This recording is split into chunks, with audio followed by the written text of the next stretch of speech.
আলহামদুলিল্লাহ আলহামদুলিল্লাহি রাব্বিল আলামিন আসসালাতু ওয়াসসালামু আলা সাইয়্যিদিল মুরসালিন ওয়া আলা আলিহি ওয়া সাহবিহি আজমাইন রাব্বি ইশরাহ লি সাদরি ওয়া ইয়াসসির লি আমরি উহলুল উকদাতাম মিন লিসানি ইয়াফকাহু কাওলি। মহান আল্লাহ সুবহানাহু ওয়া তাআলার দরবারে লক্ষ কোটি শুকরিয়া। আমরা আমাদের নিয়মিত টেলিকনফারেন্স শুরু করতে যাচ্ছি।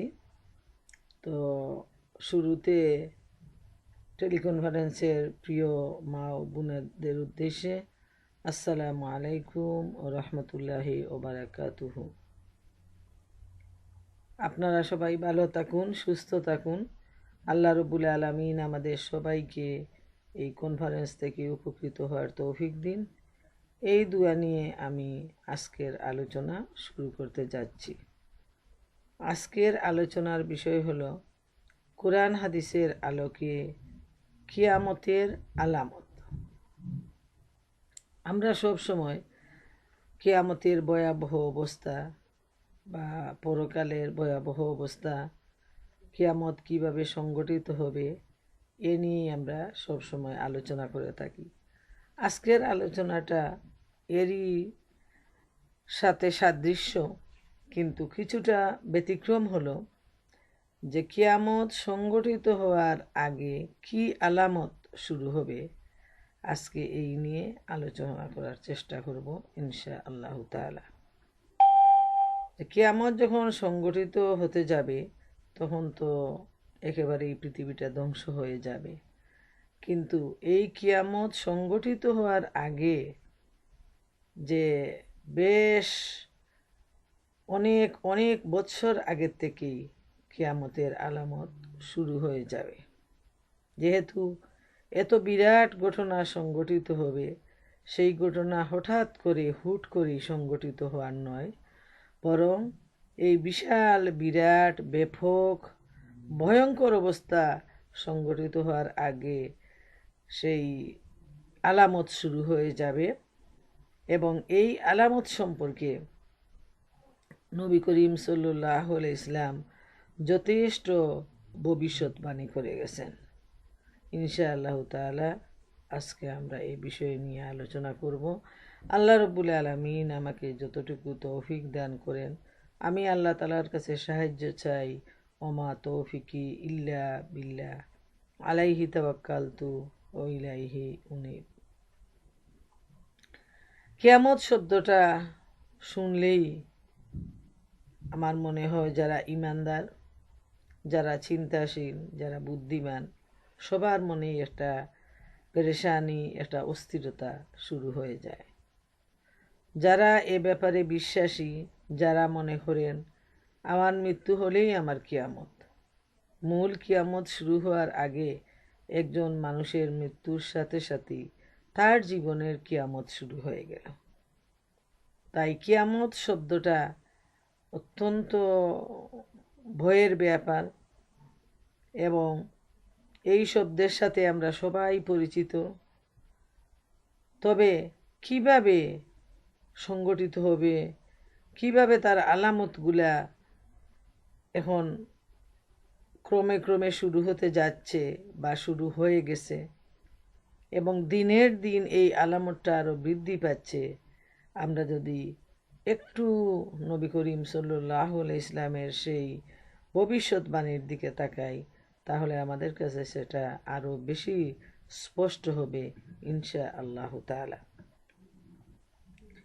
এবং আমরা যত বেশি এ নিয়ে আলোচনা করব, যত বেশি গভীর মনোযোগ দিয়ে এই বিষয়টি আমরা আলোকপাত করব, আমার মনে হয় ইনশাআল্লাহ তাআলা আমরা নিজেদেরকে সংশোধন করতে পারব, আমরা নিজেদেরকে আল্লাহর দ্বীনের প্রতি এগিয়ে নিয়ে যেতে পারব।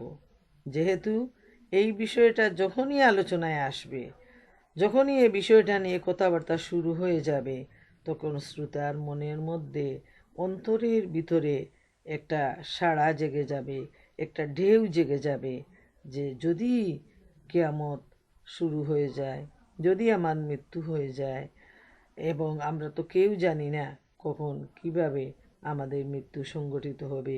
অতএব এর আগে আমাদের দায়িত্ব হলো আমরা যেন নিজেদেরকে সংশোধন করে নেই, নিজেরা সেই দিবসটির জন্য আমরা যেন প্রস্তুতি গ্রহণ করি। আমরা দেখি মহাগ্রন্থ আল কুরআনে আল্লাহ রাব্বুল আলামিন সূরা কারিয়ার প্রথম আয়াতেই তিনি দুইটা আয়াতে ইরশাদ করছেন, বিসমিল্লাহির রহমানির রহিম, আল কারিয়াতু মাল কারিয়াহ, ভয়াবহ দুর্ঘটনা। কি সেই ভয়াবহ দুর্ঘটনা! আল্লাহ তাআলা নিজেই যে ভাষাটা এখানে ব্যবহার করছেন যে ভয়াবহ দুর্ঘটনা, মানে দুর্ঘটনা বা অ্যাক্সিডেন্ট শুনলেই আমরা অস্থির হয়ে যাই, শিহরিয়ে উঠি যে কী ধরনের অ্যাক্সিডেন্ট। আর আল্লাহ রাব্বুল আলামিন নিজের ভাষায় বলতেছেন যে শুধু অ্যাক্সিডেন্টই নয়, আল্লাহ তাআলা বলতেছেন ভয়াবহ দুর্ঘটনা, মানে বিরাট ধরনের অ্যাক্সিডেন্ট। এবং তিনি নিজে আবার প্রশ্ন করতেছেন যে কী সেই ভয়াবহ দুর্ঘটনা, মানে এই দুর্ঘটনাটা কি?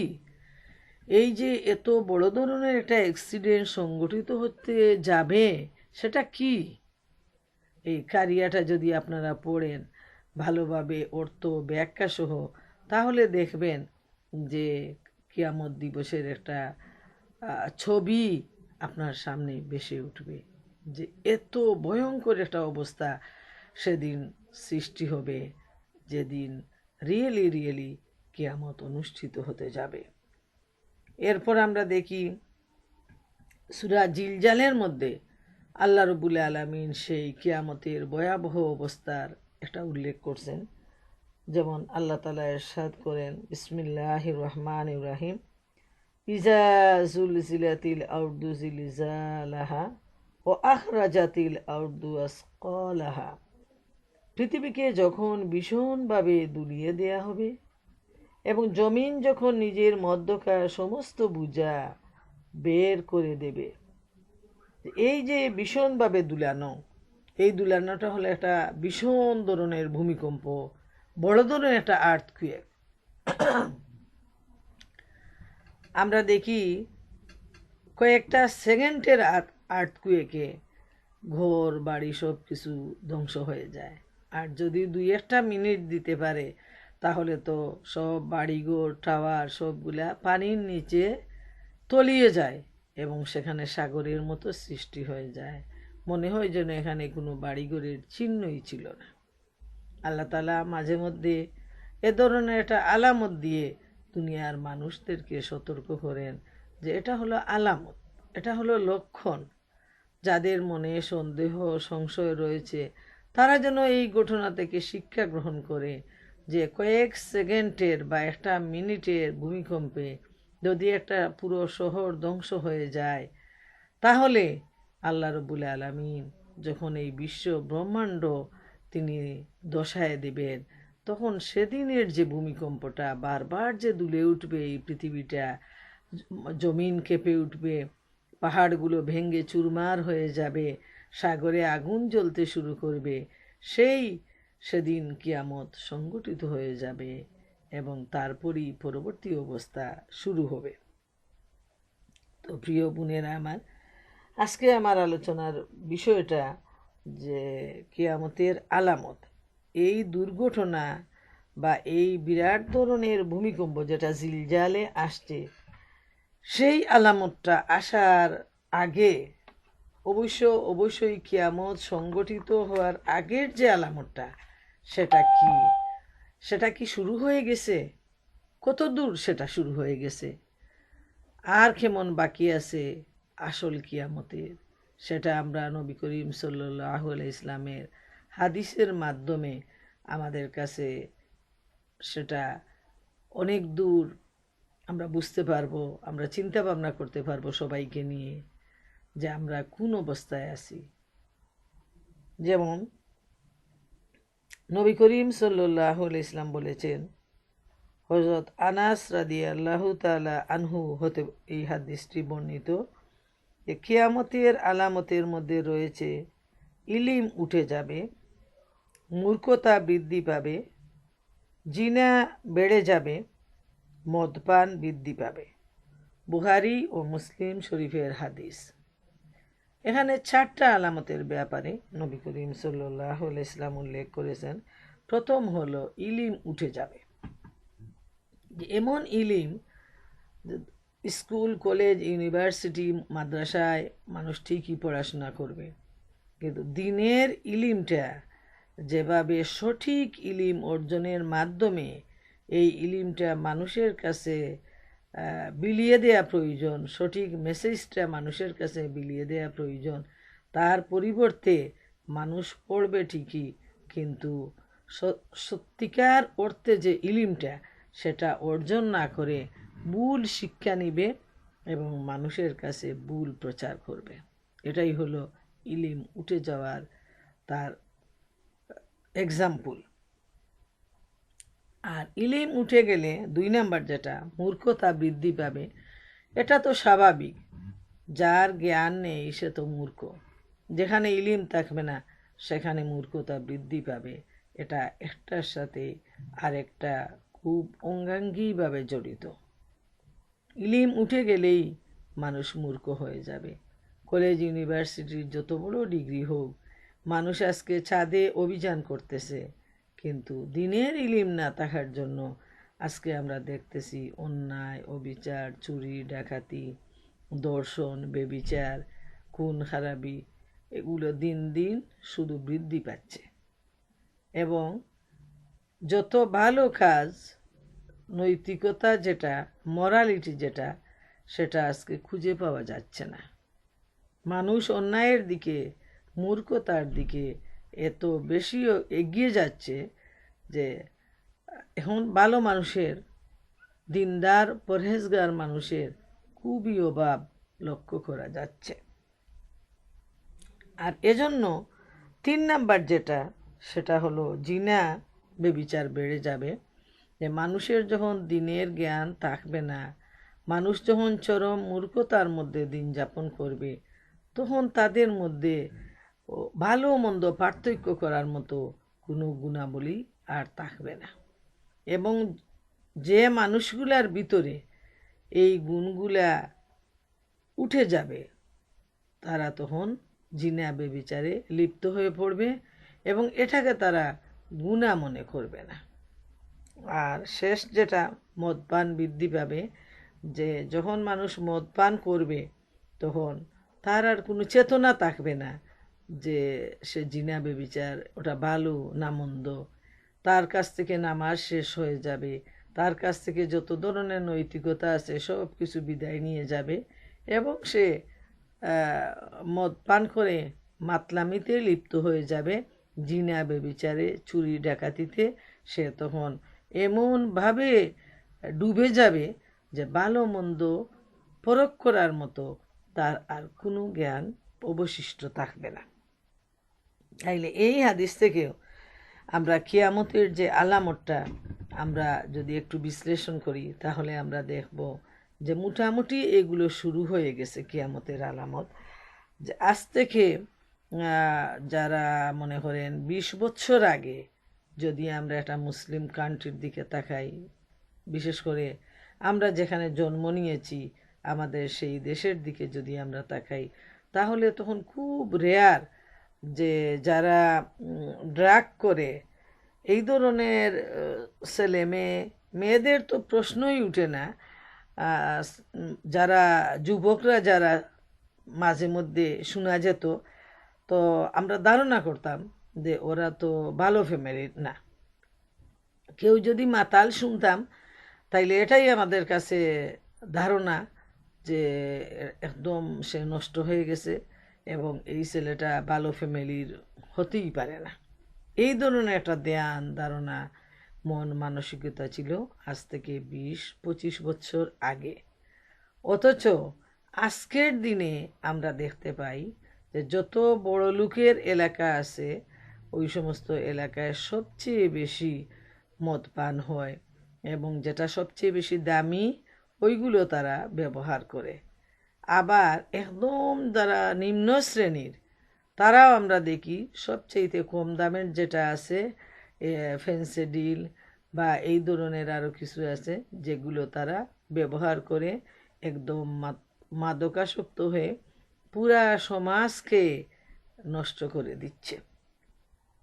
এইলে আজকের দিনে ভালো ফ্যামিলি, মন্দ ফ্যামিলি, শিক্ষিত ফ্যামিলি, অশিক্ষিত ফ্যামিলি বলতে কোনো কিছু নেই, বরং যেখানে দিনদারি আছে সেখানে এই জিনিসগুলোর অভাব এবং এটাকে তারা খুব মনে প্রাণে ঘৃণা করে, অ্যাভয়েড করে। আর যে সমস্ত পরিবারে ধনী হোক, প্রতাপশালী হোক, শিক্ষিত হোক, ছোটলোক হোক, গরিব হোক, যেখানে দিনদারির অভাব, কোনো দিনদারি নেই, সেখানে তারা মদ, নারীবাজি, জিনা, বেবিচার, মূর্খতার মধ্যে তারা চরমভাবে ডুবে গেছে। তাই এখান থেকে আমরা, এই হাদিস থেকে আমরা দেখি যে কিয়ামতের আলামত মোটামুটি শুরু হয়ে গেছে এবং এটা খুব দ্রুত সামনের দিকে এগিয়ে যাচ্ছে। অন্য হাদিসে হজরত আনাস রাদিয়াল্লাহু তাআলা আনহু বর্ণনা করেছেন যে নবী করিম সাল্লাল্লাহু আলাইহি ইসলাম বলেছেন, জমানা সংকুচিত না হওয়া পর্যন্ত কিয়ামত কায়েম হবে না। অর্থাৎ একটি বছর হবে একটি মাসের সমান, মাস হবে সপ্তাহের সমান, সপ্তাহ হবে এক দিনের সমান, আর এক দিন হবে এক ঘন্টার সমান, আর ঘন্টা হবে আগুনের একটি শিখা ওঠার সময় পরিমাণ। তিরমিজি শরীফের হাদিস। এই হাদিসটা এত বেশি বাস্তব হয়ে গেছে বর্তমান সময়ে যে এটা হলো কিয়ামতের একটা লক্ষণ, যেটা আমরা সবাই এখন বুঝতেছি। সবার মনে শুনবেন, মুখে শুনবেন যে কিভাবে বছরটা শেষ হয়ে গেল, কিভাবে মাসটা শেষ হয়ে গেল, কিভাবে সপ্তাহটা চলে গেল, বুঝতেই পারলাম না। এই তো রবিবারটা গেল, আবার দেখি রবিবার চলে আসছে। এইভাবে প্রতিটা মানুষের মুখে আমরা এই কমেন্টগুলো আমরা শুনতে পাই, এবং যখন এই কমেন্টের সাথে বাস্তবতার সাথে এই হাদিসটা যখন মিলাতে যাই, তখন অবাক লাগে যে ১৫০০ বছর আগে আমার প্রিয় নবী মুহাম্মদুর রাসূলুল্লাহ সাল্লাল্লাহু আলাইহি ইসলাম এই কথাটি বলে গিয়েছেন যে যতদিন পর্যন্ত জমানা সংকুচিত না হবে ততদিন কিয়ামত আসবে না। আমরা দেখতে পাচ্ছি এখন জমানা সংকুচিত হয়ে যাচ্ছে। এই বছর ঘুরার সাথে সাথেই মনে হয় যেন বছরটা শেষ হয়ে গেল, এত দ্রুত সময়টা শেষ হয়ে যাচ্ছে। আর নবীজি বলছেন ১ ঘন্টা হবে একটা অগ্নিস্ফুলিঙ্গের মতো। এর মানে এত দ্রুত অগ্নিস্ফুলিঙ্গ উঠার সাথে সাথেই সেটা আবার বিলায় মানে ইয়ে হয়ে যায়, শেষ হয়ে যায়। উঠার সাথে সাথেই আবার সেটা নিঃশেষ হয়ে গেল। এখান থেকে দুইটা ব্যাপার, একটা হলো যে দ্রুত শেষ হয়ে যাচ্ছে, ১ ঘন্টা কিন্তু কম সময় না, অনেক কাজ করা যায়, কিন্তু বর্তমান সময়ে ঘন্টাটা এত দ্রুত চলে যাচ্ছে।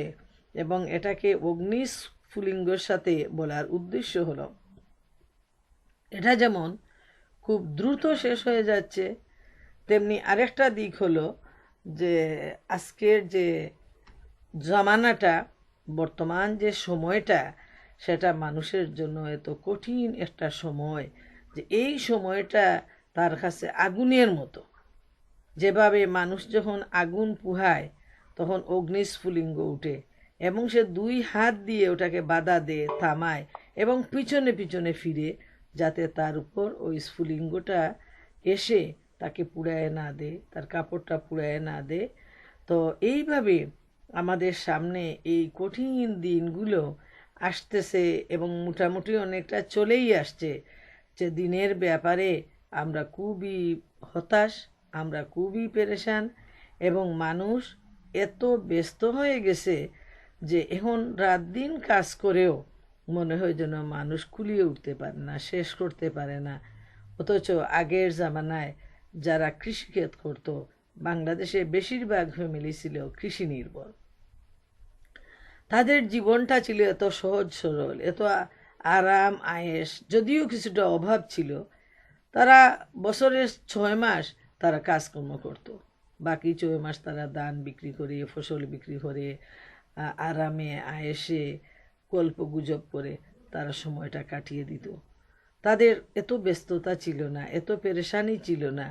তারা যারা দিনদার ছিল তারা একদম যেখানে জমিনের মধ্যে হাল চাষ করতেছে, ধান কাটতেছে, সেখানে দাঁড়িয়ে দাঁড়িয়ে নামাজের সময় আসলে আজান দিয়ে নামাজটা আদায় করে নিত। এই সহজ সরল জীবন যাদের ছিল, লাইফস্টাইল যাদের এত হাইফাই ছিল না, তাদের এত আয় রোজগার, এত ব্যস্ততার কোনো প্রয়োজনই ছিল না। আজকে মানুষের লাইফস্টাইল এত বেশি, চাহিদা এত বেশি যে শুধু স্বামী রোজগারে সংসার কুলায় না, স্বামী স্ত্রী দুইজন সন্তানাদি রেখে রাত দিন পরিশ্রম করে তারপর তারা জীবনযাপন করতেছে। যার ফলে একদিকে সন্তানরা পিতামাতা থেকে হচ্ছে বঞ্চিত, অন্যদিকে পিতামাতাও এত অশান্তি, এত পেরেশানির জীবন নিয়ে সন্তানের সঠিক যে হক আদায় করা প্রয়োজন সেটাও তারা করতে বঞ্চিত হয়ে যাচ্ছে।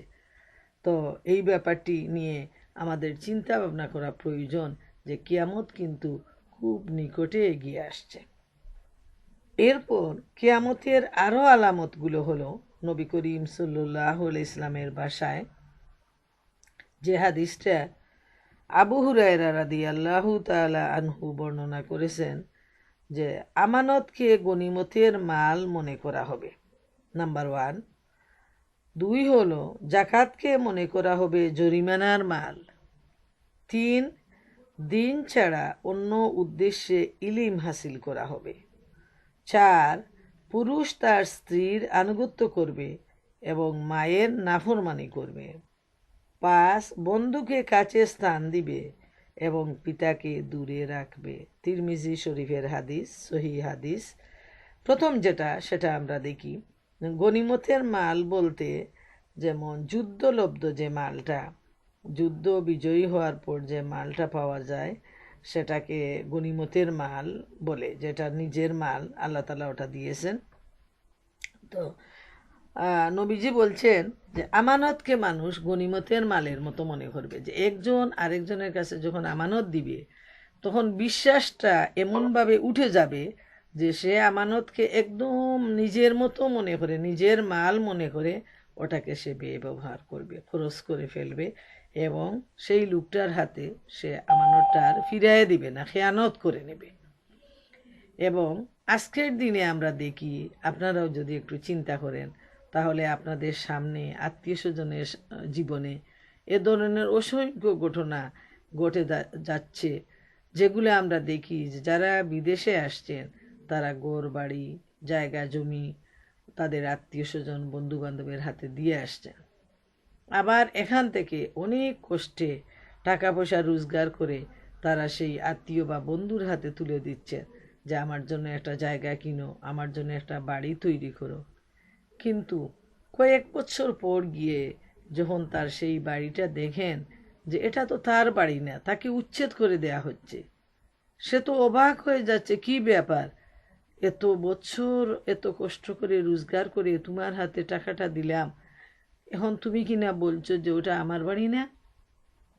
তখন সেই লোকটা দলিলপত্র নিয়ে বন্ধুকে দেখায় এবং সে তার পুরো চেহারাটা, ল্যাঙ্গুয়েজটা সে এমনভাবে পরিবর্তন করে নেয় যে সেই বন্ধুটা আর সাহস করতে পারে না কথা বলতে, সে তখন এই বাড়ি থেকে বেরিয়ে যায়। এমন কত কত ঘটনা ঘটতেছে যে অন্যের টাকা দিয়ে তার নিজের নামে সে ঘর বাড়ি কিনে, জায়গা জমি কিনে সে বড়লোক হয়ে যাচ্ছে।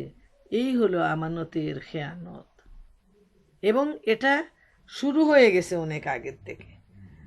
আর জাকাত যেটা ধনী মানুষরা আল্লাহ রব্বুল আলামিনের নির্দেশ অনুযায়ী সে তার পার্সেন্টেজ আকারে আল্লাহর রাস্তায় সে বিলিয়ে দিবে, কিন্তু মানুষরা মনে করে যে মানে এত বেশি সংকীর্ণ মন যে সে জাকাতটাকে জরিমানা মনে করে, এত বেশি বিরক্ত হয় এবং অনেকে প্রশ্ন করে যে আমরা সরকারকে কিন্তু আমরা ট্যাক্স দিচ্ছি, আবার আমরা যদি জাকাত দেই তাহলে আমাদের উপর জুলুম করা হচ্ছে। দুই দিকে আমরা দিয়ে যাচ্ছি, তো কোন দিকে আমরা দিব? যে কোনো একটা দিকে যেন আমরা দেই। এইভাবে অনেকেই প্রশ্ন করে, অনেকের মনে এই প্রশ্ন, এবং তারা মানে জোরালোভাবে তারা চায় যে ওইখান থেকে তারা একটা মশলা যেন বের করে নেয়, যে সরকারের যে ট্যাক্স আছে ওইটা দিলে সে যেন জাকাত থেকে যেন সে রেহাই পেয়ে যায়। এই হলো আজকে আখেরি জামানার মুসলমানদের চারিত্রিক অবস্থা। তিন, যেটা দিন ছাড়া অন্য উদ্দেশ্যে ইলিম হাসিল হবে, এটাও আমরা দেখি যে ইলিমের উদ্দেশ্য হলো বড়লোক হওয়া, ইলিমের উদ্দেশ্য হলো নেতৃত্ব অর্জন করা, ইলিমের উদ্দেশ্য হলো মানুষকে দুঃখা দিয়ে স্বার্থ উদ্ধার করা। এবং এই উদ্দেশ্য নিয়ে একদল আলিম উলামা, একদল ওয়ায়েজ স্বার্থ হাসিলের জন্য তারা একদম ইসলামকে এমনভাবে বিকিয়ে দিচ্ছে, এমনভাবে মিথ্যা কথা বলে, যে যারা দিন ইসলামের মোটামুটি জ্ঞান রাখে, কোরআন হাদিসের মোটামুটি জ্ঞান রাখে, তাদের কাছে তাদের এই বক্তব্যগুলো, ওয়াজগুলো মনে হয় যে একটা মিথ্যা স্টোরি ছাড়া আর কিছুই নয়। যেমন আপনারা যদি ইউটিউবে গিয়ে ওই ওনার নামটা কি জানি আমি, মুফাজ্জল হোসেন সম্ভবত, উনি টুপি পরেন, লম্বা দাড়িওয়ালা, মধ্যবয়সী লোক। তো উনি সেদিন আলোচনা করতেছেন, উনার একটা আলোচনা মানে ইউটিউবে থেকে ফেসবুকে দিছে একজন, যে ওই মিথ্যাবাদীর ওয়াজটা শুনেন। এখন দেখি বেচারা সব কথা একদম মিথ্যা রচনা। উনি বলতেছে যে নবী করিম সাল্লাল্লাহু আলাইহি ইসলাম বলছেন যে আমার উম্মতের মর্যাদা হলো আগের নবী রসুলের চাইতেও অনেক বেশি।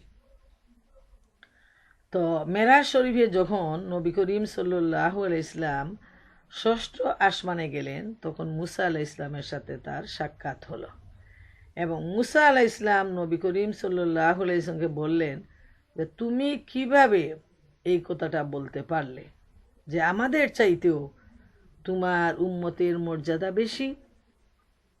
তখন তিনি বললেন, আমি কি প্রমাণ করব? মহানবী বললেন। তো মুসা আলাইহিস সালাম বলছেন যে হ্যাঁ, প্রমাণ করুন। তখন সেই ষষ্ঠ আসমানে দাঁড়িয়ে মহানবী সাল্লাল্লাহু আলাইহি ইসলাম নাকি ডাকলেন, এ গাজ্জালি, এ গাজ্জালি, তুমি আসো, এখানে আসো। তো এই দৌড়ার পৃথিবী থেকে গাজ্জালি চলে গেলেন একেবারে ষষ্ঠ আসমানে। তখন তিনি বললেন যে মুসা আলাইহিস সালাম বললেন, তোমার নাম কি? তো তিনি বললেন, আমার নাম গাজ্জালি, আমার বাবার নাম অমুক, আমার দাদার নাম অমুক, দাদার বাবার নাম অমুক, তার বাবার নাম অমুক, এইভাবে তিনি বলে যাচ্ছেন। তখন ওই লোকটা বলতেছে, সেই মৌলানা, যে মুসা আলাইহিস সালাম তো খুব রাগী মানুষ, উনি রাগ করে বললেন, থামো, এত কথা বলার জন্য তো তোমাকে বলি নাই, তোমাকে বলছি শুধু তোমার নাম বলার জন্য। তখন নাকি আল্লাহ রসুলের উম্মত উনি বলতেছেন যে আপনি আমার সাথে রাগ করছেন কেন? আপনাকে যখন আল্লাহ তাআলা বললেন তোমার হাতে ওটা কি, আপনি বললেন ওইটা লাঠি, ওইটা দিয়ে পাতা পাড়ি, ওইটা দিয়ে ছাগল চড়াই, ওইটা দিয়ে এটা করি সেটা করি। আপনি আল্লাহর সাথে এত কথা বলতে পারলেন, আর আমি আপনার সাথে কথা বলছি, আপনি আমাকে কেন ধমক দিচ্ছেন? তখন নাকি মুসা আলাইহিস ইসলাম নবী করিম সাল্লাল্লাহু আলাইহি সঙ্গে বললেন যে হে নবী, আমি পারবো না তোমার উম্মতের সাথে, তোমার উম্মতকে তুমি থামাও। তখন মহানবী সাল্লাল্লাহু আলাইহি ইসলাম উনার পিঠে একটা চাপড় দিয়ে বললেন, থামো, থামো। এবং তার সেই হাতের সাফটা উনার পিঠের মধ্যে বসে গেল। উনি যখন দুনিয়ায় গেলেন, আবার বাড়িতে ফিরে গেলেন, তখন তার মা দেখেন তার পিঠে নুরানি 5টা আঙ্গুল, এবং তখন তিনি বুঝতে পারলেন যে ষষ্ঠ আসমানে তার ছেলে আসছিলেন, আর মহানবী সাল্লাল্লাহু আলাইহি ইসলামের সেই নুরানি হাত দিয়ে তিনি যে একটা চাপ দিয়েছিলেন, সেই চাপটাই তার ছেলের পিঠের মধ্যে রয়েছে। নাউজুবিল্লাহ, নাউজুবিল্লাহ। যে একজন আলিম, উনি এত বেশি ওয়াজ করেন, উনার শ্রোতাও অনেক, এবং সবাই আল্লাহু আকবার বলতেছে, ওয়াজ শুনে শুনে সবাই আল্লাহু আকবার বলতেছে, এই যারা শ্রোতা তারার মাথার মধ্যেও কি সামান্য একটু গিলু নেই, বিবেক বিবেচনা নেই, সামান্য ইসলামের ধ্যান ধারণা নেই যে ষষ্ঠ আসমানে গিয়ে একজন নবী আর একজন নবীর সাথে ঝগড়া করবেন, আর দুনিয়া থেকে একজন মানুষ ষষ্ঠ আসমানে চলে যাবেন, এমন যে মানে মিথ্যা বানোয়াট ভৌতিক গল্প আর কি হতে পারে। তো এই হাদিসের সাথে আমরা পরিষ্কার মিল পাই। ইলিম এমন মানে দিনের ইলিমটা মানুষ এমনভাবে হাসিল করবে, তার উদ্দেশ্য হবে মানুষের কাছ থেকে স্বার্থ উদ্ধার করা, আর কিছু নয়, আল্লাহর উদ্দেশ্য নয়। এবং স্বার্থ হাসিলের জন্য যখন মানুষ ইলিম হাসিল করে, তখন কিন্তু মানুষকে ভুলের দিকে নিয়ে যায়, এবং এমনভাবে তার একটা বিরাট দল গড়ে উঠে যে ওই দল তার ইত্তেবা করে, এবং এরাও এই মানে তাদের আলিমের জন্য অনেক বেশি শাগরেদ বা স্টুডেন্ট তখন তারা সংগ্রহ করতে থাকে। এরপরের যে অংশটা সেটা হলো যে পুরুষ তার স্ত্রীর আনুগত্য করবে এবং মায়ের নাফরমানি করবে। এইটাও চলে আসছে যে বর্তমান সময়ে আমরা দেখি যে আল্লাহ রব্বুল আলামিন যেভাবে নির্দেশ দিয়েছেন মায়ের আনুগত্যের জন্য, মাকে সম্মান শ্রদ্ধা মহব্বত ভালোবাসার জন্য, আমরা আজকের দিনে দেখতে পাই অনেক অনেক পরিবারে ছেলেরা বিয়ের পর মায়ের সাথে কাজের মহিলার মতো ব্যবহার করে। তো এখানে মায়ের নাফরমানি বলা হয়েছে যে ওইটাই হলো নাফরমানি, যে তার স্ত্রী যা করে সেটাই ভালো, সেটাই সুন্দর, সেটাই রাইট, আর মা যা করে সেটা হলো ভুল। এবং মাকে অনেক ফ্যামিলিতে ঘর থেকে বের করে দেয়া হয়, বৃদ্ধাশ্রমে দেয়া হয়, নার্সিং হোমে দিয়ে দেয়া হয়, শুধু তার স্ত্রীর প্ররোচনায় পড়ে এই সমস্ত ফ্যামিলিতে এই যে জাহেলিয়াতের অবস্থাটা শুরু হয়ে গেছে। আর শেষ যেটা সেটা হলো বন্ধুকে কাছে স্থান দিবে আর পিতাকে দূরে রাখবে, সেটাও শুরু হয়ে গেছে। যে বন্ধুর প্রতি বন্ধুর ভালোবাসা মহব্বত সম্পর্ক ঘনিষ্ঠতা এত বেশি যে বাবা যখন ঘরে থাকেন তখন প্রায় ঘরের ছেলেরা, যুবক ছেলেরা বাবার সামনে আসে না, বাবার সাথে কথা বলে না, এবং বাবার থেকে শুধু দূরে দূরে থাকে, যে না জানি বাবা তাকে কোনো কিছু নির্দেশ দেন অথবা তাকে কোনো অ্যাডভাইস দেন, পরামর্শ দেন, এগুলা থেকে সে মানে নিজেকে সব সময় দূরে রাখার চেষ্টা করে, এবং বাবার কথা তো শুনেও না, এবং মনে করে যে বাবা তো সেই আউটডেটেড, অনেক পুরনো যুগের কথা বাবার কাছ থেকে শুনি, ওইগুলা বর্তমান সময়ে একেবারেই অচল। এবং বন্ধু ভালো মন্দ ন্যায় অন্যায় যা বলে সেটাই সে কান পেতে শুনে আর মাথা পেতে সে গ্রহণ করে নেয়, এবং এটা অলরেডি শুরু হয়ে গেছে এবং তার রেজাল্টও মানুষ পেয়ে যাচ্ছে। এরপরে আমরা দেখি হজরত হুজাইফা রাদিয়াল্লাহু তাআলা আনহু থেকে বর্ণিত, নবী করিম সাল্লাল্লাহু আলাইহি সাল্লাম বলেছেন, 10টি নিদর্শন দেখা না পর্যন্ত কিয়ামত অনুষ্ঠিত হবে না। প্রথম হলো দুয়া, 2 দাজ্জাল, 3 চতুষ্পদ জন্তু, 4 পশ্চিম থেকে সূর্যোদয়, 5 ঈসা আলাইহিস সালামের আগমন, 6 ইয়াজুজ মাজুজের আগমন, 7 হলো ভূমিধ্বংস পূর্বাঞ্চলে, 8 ভূমিধ্বংস পশ্চিমাঞ্চলে, 9 ভূমিধ্বংস আরব উপদ্বীপে, আর 10 হলো ইয়েমেন থেকে এমন আগুন বের হবে যা মানুষদেরকে তাড়িয়ে সিরিয়ার দিকে নিয়ে যাবে, এবং সেটা হলো সমবেত হওয়ার জায়গা, যে এক জায়গায় সবাই কিয়ামত যখন অনুষ্ঠিত হবে দুনিয়ার মানুষ একই জায়গায় গিয়ে সমবেত হবে। মুসলিম শরীফের হাদিস। এরপর আবু দাউদ শরীফের হাদিসে আসছে, হজরত উবাদা ইবনে সামেত রাদিয়াল্লাহু তাআলা হতে বর্ণিত, নবী করিম সাল্লাল্লাহু আলাইহি সাল্লাম বলেছেন দাজ্জালের ঘটনাটা। আমরা সবাই দাজ্জাল সম্পর্কে জানি। দাজ্জালের ফিতনা থেকে রক্ষা পাওয়ার জন্য নবী করিম সাল্লাল্লাহু আলাইহি সাল্লাম নানা ধরনের দোয়া আমাদেরকে শিখিয়ে দিয়েছেন। তো দাজ্জালের পরিচয়টাও আল্লাহ রসুল সাল্লাল্লাহু আলাইহি সাল্লাম বলে গেছেন যেন আমরা সেটা মনে রাখতে পারি। তিনি বলছেন দাজ্জাল হবে খাটো, বেটে, পায়ের নলা লম্বা লম্বা, চুল খুব কুকড়ানো, এক চুক কানা, অপর চুক সমান। মনে রাখবে তোমাদের আল্লাহ কানা নন। তো এইটাও আমাদের মনে রাখা প্রয়োজন। আল্লাহ যেন আমাদেরকে মাফ করেন। দাজ্জালের আবির্ভাবের আগেই যেন আমরা এই দুনিয়া থেকে চলে যাই। বড় কঠিন জমানা এবং বড় কঠিন সময় হবে দাজ্জালের থেকে রক্ষা পাওয়াটা। আর অন্য হাদিসে আসছে যে আনাস রাদিয়াল্লাহু তাআলা আনহু থেকে বর্ণিত, নবী করিম সাল্লাল্লাহু আলাইহি সাল্লাম বলেছেন আমি এবং কিয়ামত এ দুটি অঙ্গুলির মতো প্রেরিত হয়েছি। তিনি পাশাপাশি দুইটা আঙ্গুল দেখিয়ে বললেন যে এত পাশাপাশি, এর মানে নবীর পরই কিয়ামত। বুখারী ও মুসলিম শরীফের হাদিস যে মহানবী সাল্লাল্লাহু আলাইহি সাল্লামের পর যেহেতু আর কোনো নবী আসবেন না, অতএব নবী করিম সাল্লাল্লাহু আলাইহি সাল্লামের পর কিয়ামত অনুষ্ঠিত হয়ে যাবে। তাই মানে বলা যায় না যে কখন কোন সময় কিয়ামত চলে আসবে। এবং যেহেতু এই অবস্থাটা শুরু হয়ে গেছে, কিয়ামতের যতগুলা আলামত মোটামুটি অনেকগুলা শুরু হয়ে গেছে এবং শুধু বাকি আছে যে একসাথে সবগুলো ভেঙে দোষে শেষ হয়ে যাওয়ার। এরপরে আমরা দেখি যে ইলিম যে উঠে যাবে, ইসলাম যে শুধুমাত্র নামে মাত্র থাকবে, তারও একটা আলামত আমরা দেখতে পাই। হজরত আলী মুর্তুজা রাদিয়াল্লাহু আনহু থেকে বর্ণিত, নবী করিম সাল্লাল্লাহু আলাইহি সাল্লাম বলেছেন মানুষের পক্ষে এমন এক জামানা আসবে যখন নাম ছাড়া ইসলামের কিছুই থাকবে না, অক্ষর ছাড়া কুরআনের কিছুই অবশিষ্ট থাকবে না। মসজিদ সমূহ হবে আবাদ, অথচ তাদের ভিতর হবে আমল শূন্য।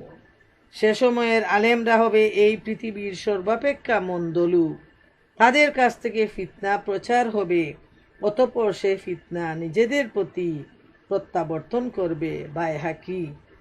আলী মুর্তজা থেকে বর্ণিত এই হাদিসটা একটু লক্ষ্য করুন যে এত ভয়াবহ কথাগুলো খুবই চিন্তার ব্যাপার যে এমন একটা সময় মানুষের কাছে আসবে যখন ইসলামের নাম থাকবে আর ইসলামের যে রুল রেগুলেশন, দাবি দাওয়া, শরীয়তের নিয়ম, এগুলা সমাজের মধ্যে মানুষের মধ্যে অবশিষ্ট থাকবে না, শুধু নামে থাকবে ইসলাম। যেমন আজকে আমরা দেখি ইহুদি ধর্ম, খ্রিস্টান ধর্ম, সবগুলা ধর্ম শুধু নামে বেঁচে আছে, আসলে কাজে কোনো ধর্মই নেই। আগের দিনের মতো হিন্দুরা যে গরুর দ্বারে কাছেও যেত না, কিন্তু আমরা দেখি এখন নতুন যে জমানার হিন্দুরা ওরা গরুর মাংসও খায়, ওরা এইগুলো এত কেয়ার করে না, ওদের ঘরে কোনো মূর্তিও রাখে না। বিদেশে দেখবেন যে ওরা না নাস্তিক না আস্তিক এইরকম হয়ে গেছে, বেশিরভাগ মানুষ কোনো ধর্মের মধ্যেই নেই, শুধু নামে সব ধর্মগুলো টিকে আছে। আরও ভয়াবহ ব্যাপার হলো অক্ষর ছাড়া কুরআনের কিছু অবশিষ্ট থাকবে না। মানে কুরআন থাকবে নামে, কুরআনের অক্ষর থাকবে, ঘরে ঘরে কুরআন থাকবে মুসলমানদের কাছে, কিন্তু কুরআনের আইন কানুন, কুরআনের যে হালাল হারাম, ফরজ ওয়াজিব, এই যে এইগুলা সমাজের কোথাও অবশিষ্ট থাকবে না। মানুষ কুরআনের নির্দেশের প্রতি ভ্রূক্ষেপও করবে না, শুধু একটা বইয়ের মতো কুরআন মানুষের মুসলমানদের বাড়িতে মসজিদে পড়ে থাকবে। এরপর যেটা বলছেন মসজিদ হবে আবাদ, অথচ তাদের ভিতর হবে আমল শূন্য। আমরা দেখি এখন মানুষ ঝগড়া ফসাদ করে, বিভিন্ন মতবাদ নিয়ে পারস্পরিক মানে দ্বিধা দ্বন্দ্বের মধ্যে সৃষ্টি করে শুধু এলাকায় এলাকায় মসজিদ তৈরি হচ্ছে। আমি আমার চোখের সামনে যে কয়টা মসজিদ দেখতেছি আমার পরিচিত এলাকায়, যে কোনো একটা মসজিদ যে আন্তরিকতার জন্য, আল্লাহর সন্তুষ্টির জন্য এই এলাকায় একটা মসজিদ তৈরি করা প্রয়োজন, এই ধরনের কোনো উদ্দেশ্য নিয়ে আমি আসছি অবধি যে কয়টা মসজিদ এই 17-18 বছরের ভিতরে হচ্ছে, কোনো একটা মসজিদও হয় নাই। সবগুলা মসজিদ পারস্পরিক ভেদাভেদ এবং ঝগড়া ফসাদ মতভেদ নিয়ে সৃষ্টি হয়েছে। এবং নতুন একটা মসজিদ যখন হয়, নতুন একটা কমিটি তৈরি হয়, দেখা যায় যে কিছুদিনের ভিতরে এই কমিটির ভিতরে ঝগড়া ফসাদ সৃষ্টি হয়ে আবার দুই দল হয়ে যায়, এক দল আবার বের হয়ে গিয়ে আবার নতুন একটা মসজিদের পরিকল্পনা তৈরি করে এবং অবশেষে একটা মসজিদ তৈরি হয়, যেখানকার উদ্দেশ্যটাই আল্লাহর সন্তুষ্ট না। আলহামদুলিল্লাহ, যারা মুসল্লিরা নামাজ পড়তেছেন তাদের কোনো দোষ নেই, কিন্তু আমি জানি না, আল্লাহ তালাই ভালো জানেন, যার উদ্দেশ্য হলো যে মতভেদ এবং যে আমার নিজের নেতৃত্ব বজায় রাখা, আমার নেতৃত্ব প্রতিষ্ঠিত করা, এই ধরনের মনোভাব নিয়ে আল্লাহর গড় তৈরি করলেও সেখানে যদি আল্লাহর সন্তুষ্টির উদ্দেশ্য না থাকে, তাহলে সে কোত্থেকে সেই সওয়াবটা পাবে আর কিভাবে সে আল্লাহর সন্তুষ্টি অর্জন করবে। এবং দেখা যাবে, আমরা যেন না দেখি, আল্লাহ তাআলার কাছে মাফ চাই, যে আজকের দিনে যেভাবে আমরা দেখতেছি ইউরোপ আমেরিকায় চার্চগুলো বিশাল বিশাল, এত সুন্দর সুন্দর চার্চগুলো, সেগুলো একসময় মানুষ এইভাবে ধর্মীয় কারণেই হোক ওরা তৈরি করেছে, কিন্তু এখন তাদের চার্চে মানুষের একদম অভাব, চার্চগুলো বন্ধ হয়ে যাচ্ছে এবং তারা সেগুলো বিক্রি করতেছে, আর ওই চার্চগুলোই মসজিদের রূপ নিচ্ছে। আলহামদুলিল্লাহ, সেটা আমাদের জন্য অনেক বেশি শুকরিয়া আদায় করার ব্যাপার, যেহেতু তাদেরও উদ্দেশ্য ছিল যে তাদের ধর্মের প্রচার, ধর্মকে প্রতিষ্ঠিত করা, কিন্তু সময় সেখানে মানে ঠিক তার বিপরীত হয়ে গেছে, লোকজন নেই এবং সেখানে বিল দেয়া, মসজিদকে ঠিক চার্চকে টেক কেয়ার করার মতো লোকের অভাব, তাই তারা বাধ্য হয়ে বিক্রি করে দিচ্ছে। আর আজ থেকে 10-20 বছর পরে মুসলমানদের অবস্থাও এমন হবে, যেভাবে মসজিদ চতুর্দিকে তৈরি করা হচ্ছে অথচ মুসল্লিদের অভাব, 5 জন 10 জন 15 জন, চতুর্দিকে অনেক মুসলমান কিন্তু নামাজি নেই, মসজিদ পড়ে আছে, বিরাট বিরাট মসজিদ। আল্লাহ যেন এমন না হয় যে সেখানে শুধু মসজিদের ওয়ালই থাকবে এবং তার ভিতরে কোনো কাজ হবে না। কিন্তু নবী করিম সাল্লাল্লাহু আলাইহি ইসলামের ভবিষ্যৎবাণী এটাই বলে দেয় যে মসজিদ থাকবে কিন্তু সেখানে কোনো আমল হবে না, মুসল্লি থাকবে না, আমল করবে না কেউ। আর ওই সময় যে আলেমরা থাকবে তারা হবে পৃথিবীর সবচেয়ে মন্দ মানুষ, সবচেয়ে খারাপ লোক। নবী করিম সাল্লাল্লাহু আলাইহি ইসলাম বলে গেছেন, যেহেতু আলেমরা শুরুই করে দিচ্ছেন, তাদের নিজেদের স্বার্থ উদ্ধারের জন্য তারা ইসলামের বিরোধী কথা বলেন, তারা এমন ফতোয়া দেন যে সুদকে তারা জায়েজ করে দেন, তারা আরও বড় বড় ব্যাপার যেগুলো আছে যে ইসলাম যেগুলাকে নিষেধ করে সেগুলাকে তারা জায়েজ করে দেয়, শুধুমাত্র টাকা পয়সা উপার্জনের জন্য, তাদের সমর্থক বৃদ্ধি করার জন্য এবং তাদের যে নেতৃত্ব ধরে রাখার জন্য। তারা কিভাবে মিথ্যা প্রপাগান্ডা চালিয়ে যাচ্ছে, মানুষকে দিয়ে পায়ে সেজদা দিচ্ছে, এই ধরনের আলেম উলামার সংখ্যা তখন যত দিন যাবে আরও বেশি বৃদ্ধি হয়ে যাবে এবং এদের মাধ্যমে সমাজ হবে তখন সবচেয়ে বেশি ক্ষতিগ্রস্ত। আর আল্লাহ রসুল বলছেন যে তাদের কাছ থেকে ফিতনা প্রচার হবে, অতঃপর সে ফিতনা নিজেদের প্রতি প্রত্যাবর্তন করবে, যে এমনভাবে তারা ফিতনার প্রচার করবে এবং সেটা তাদের উপরে গিয়ে পড়বে। মানে যাদের মধ্যে ফিতনাটা প্রচার করা হচ্ছে তারা সবাই ফিতনাবাজ হয়ে যাবে এবং একজন আরেকজনকে ঠকাবে এবং বিশ্বাসঘাতকতা করবে, তখন মূর্খতা এত বেশি বৃদ্ধি পাবে যে যে শিখাইছে যাকে, সেই তাকে আবার ঠকানোর জন্য এগিয়ে আসবে। আর একটা হাদিস বলেই ইনশাআল্লাহ আমি আজকের আলোচনা এখানেই শেষ করে নেব। হাসান বসরি বলেছেন, ওটা হাদিস না, দারেমি থেকে আসছে, যে ইলিম দুই প্রকার। একটা ইলিম হলো অন্তরে ইলিম, যে ইলিমটা অর্জন করে অন্তরে স্থান দিয়ে অন্তরকে পরিচ্ছন্ন করে, অন্তরকে আলোকিত করে, এটা হলো উপকারী ইলিম। আরেকটা ইলিম তিনি বলছেন, এটা হচ্ছে মানুষের মুখে, মানে সে জ্ঞান চর্চা করবে, যে ব্যাপারটা আগেও আসছে যে ইলিম উঠে যাবে, আর যে ওইটা তার মুখের মধ্যে থাকবে এবং সে ওইটাকে মানুষের বিরুদ্ধে আল্লাহর দলিল হিসাবে কাজে লাগাবে। যে আলোচনাটা আমি এই পর্যন্ত করে আসছি প্রায় সমান পর্যায়েরই, যে আলিম উলামারা যখন ফিতনার সৃষ্টি করবে, ওরা যখন ভুল ফতোয়া দিতে থাকবে, ইসলামের ব্যাপারে ভুল প্রচার যখন করবে, তখন এই সমাজটা একেবারে কলুষিত হয়ে যাবে। এবং এটাই হলো এই হাদিসের সাথে হাসান বসরির এই কথাটা খুবই সাদৃশ্যময়, যে অন্তরে যারা ইলিম অর্জন করবে সেটা হলো রিয়েল ইলিম, যেটা তার অন্তরকে আলোকিত করে দেবে।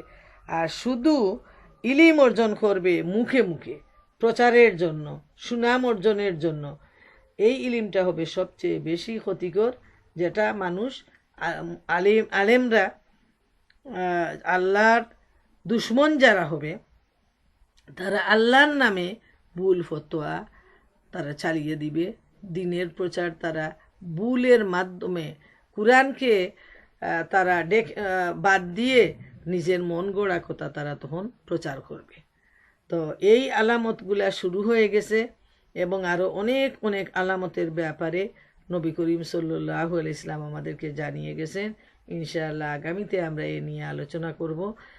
যে আলোচনা এই পর্যন্ত আমি করলাম, তা থেকে যেন আমরা চিন্তা ভাবনা করি, আমরা যেন নিজের সাথে, পরিবারের সাথে, সমাজের সাথে, রাষ্ট্রের সাথে এই আলামতগুলা যেন মিলাই এবং এ থেকে নিজে বাঁচার চেষ্টা করি, সন্তানদেরকে বাঁচানোর চেষ্টা করি, সমাজকে বাঁচানোর জন্য চেষ্টা করি এবং কুরআন হাদিস অনুযায়ী সিরাতুল মুস্তাকিমের পথে আমরা চলার জন্য প্রাণপণ চেষ্টা করি।